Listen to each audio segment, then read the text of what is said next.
All right, welcome to the Form 2, which in my opinion is the hardest form in real estate. It is the notice by landlord to the tenant to remedy a breach of agreement. It is essential that you get this Form 2 right so that any application that you have before SACAT isn't held up or anything like that. So we're going to go through it step by step. The 2 line, it's the tenant, pretty straightforward. But you should always put in to and all other occupants, because that covers anyone living at the premises who you actually might not be aware of. So you always put the names of the tenant and all other occupants. Vital that you get that correct. The address of the premises, 99 Grattan Avenue, Hillcrest, SA. Not a problem with that. Always give the address, suburb, postcode, and exactly where they live, so there's no confusion. Then we come to item A. I give you notice that you are in breach of the residential tenancy agreements, in the tenancy agreement. The breach here that we're doing is rental arrears, but a Form 2 can also be used for general damage. But here it's about rental arrears, and this, I think, is the perfect description of the breach is as follows. Rent is not paid in accordance with the agreement, i.e. the lease. Rent of $470 due on the 7th of September not paid. Let's go through that second line again. If rent is paid up until the 6th of September, okay, the next payment that is due by the tenant is on the 7th of September. So we are assuming that the tenant hasn't paid on the 7th. That is your first day of arrears. So rent of $470 due on the 7th is not paid. So be as simple as possible. That's the breach. They're 14 clear days in arrears. Then we have the next one. You must remedy the breach as follows. I'm a big fan of short, sharp and shiny, and here it is just pay arrears of $470. Now I know there's quite a few property managers who will put in dates here and say you must pay the arrears by a certain time and all of these sorts of things. I think that gets confusing for the tenant.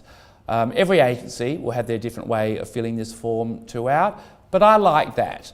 It's just simple, and if you look at those two things together, the tenant knows very clearly the rent was due on the 7th, they haven't paid it for 2 weeks, and now they've got to cough up $470. The next line is you must remedy this breach within 7 days. This is rent arrears, and the tenant has 7 days from the date on which this notice is given to pay it to you. Now we're going to go through the top date here first, and these dates are actually quite tricky.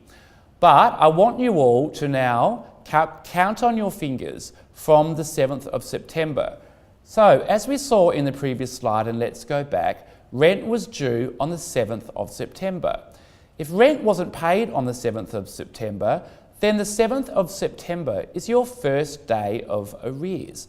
So let's count 14 days. 7, 8, 9, 10, 11, 12, 13, 14, 15, 16, 17, 18, 19, 20. So your 14 clear days is from the 7th to the 20th. Put a box around those 14 days. You can't do anything on those 14 days, which means that the notice must be served, which is the bottom date, and here we'll just put in all the dates to make it clearer for you. The notice was served on the 21st of September, and we're going to email it. And we've put a cross in the box that says faxing or emailing it to the tenant. You could do personally handing it to the tenant as well, or placing it in the tenant's letterbox. Why wouldn't you email it? Always try and email as much stuff as you can. As I said, it's deemed to have been served as soon as you press send under the Act, and you've got a copy. You've got a sent receipt for that. So emailing is really, really good. Mailing it can get tricky because you actually have to add on some days if you are mailing it to the tenant. Always try and send it by email. So we have the 21st. That's the time we can serve on. 7th to the 20th is your 14 clear days of arrears. You serve on the next day. Nothing can happen during those 14 clear days. And then you'll see the signature of the landlord agent. Don't forget that. Signature of yourselves, full name and address. And usually it's signed on the same day that you serve it. But you could have filled it out before you serve it, that's fine. And then we see the 29th, and you're thinking, what's that date? Look at item B. You must remedy this breach within 7 days or get out. So if it's served on the 21st and it's done by email, it's instant. So we do 7 clear days. We can't count the 21st because that's not a clear day. So let's put a box around the next 7 days. 22, 23, 24, 25, 26, 27, 28. The 22nd to the 28th is your 7 clear days. Nothing can happen on those clear days. So when must they give up possession of the premises? The next day, which is the 29th of September.